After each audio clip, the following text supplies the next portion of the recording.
Well, hello everybody. You know, a couple years ago, a member of my church came to my office at a time in which she was already in such a hard, dark place. Her husband wanted a divorce and she had 3 little children and she was extremely depressed at that time. But it was also in those moments that her doctor said something to her that just shocked her. The doctor said these words that most of us will never want to hear. "I'm sorry, but you have cancer." And that was after a routine check.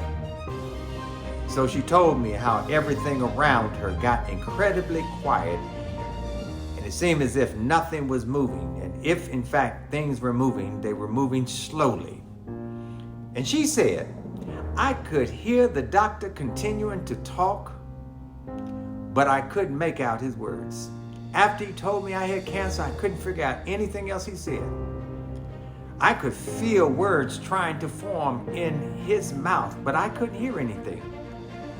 But even in my mouth, there was no energy to actually speak in response to what he was saying. I knew I should have probably cried. I knew that I should have shouted and screamed, but no tears seemed available, and I didn't figure out how to even yell it out." She then told me, "I am absolutely a woman who believes with all her heart," she said, "that the presence of God is in the midst of my life." But in that particular moment, she said, "Pastor, she felt distant and mysterious.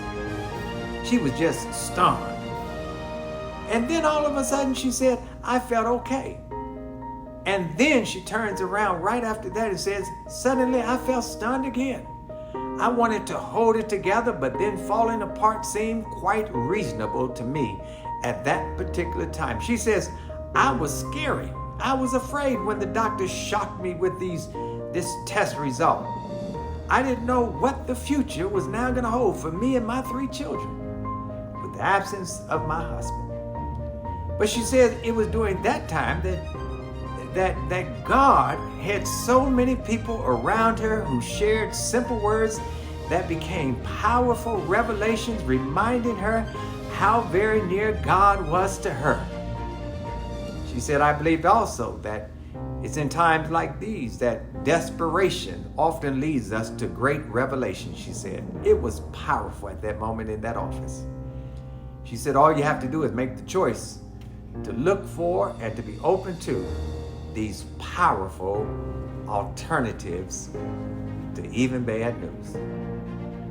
And she shared with me an example of how there was one email that got to her from a friend that totally shifted her. And the email note simply said, "This is news, but this is not the total truth with regards to cancer." And she said, "Wow," I said to myself, "I've always thought of news and truth as one and the same." But a new revelation came to her. She basically says what the doctor gave her was news. It was honest news. She had cancer based on test results and medical facts.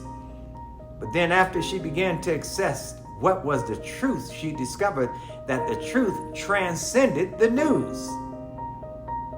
She said to herself, it was impossible to shift, but it became possible when she understood that there were human limitations and that God was a limitless God. So truth factored into the equation, but God factored in to something greater. So she soon found herself looking at the word impossible a little different. Impossible. In light of her friend's email note, she could completely be different if she just stick to the apostrophe between the first 2 letters. Impossible can become I'm possible. That God is great and is the great I am. Therefore, he becomes the possibility for hope and healing during times of distress. Listen to me, my friend. Here's what I'm trying to say.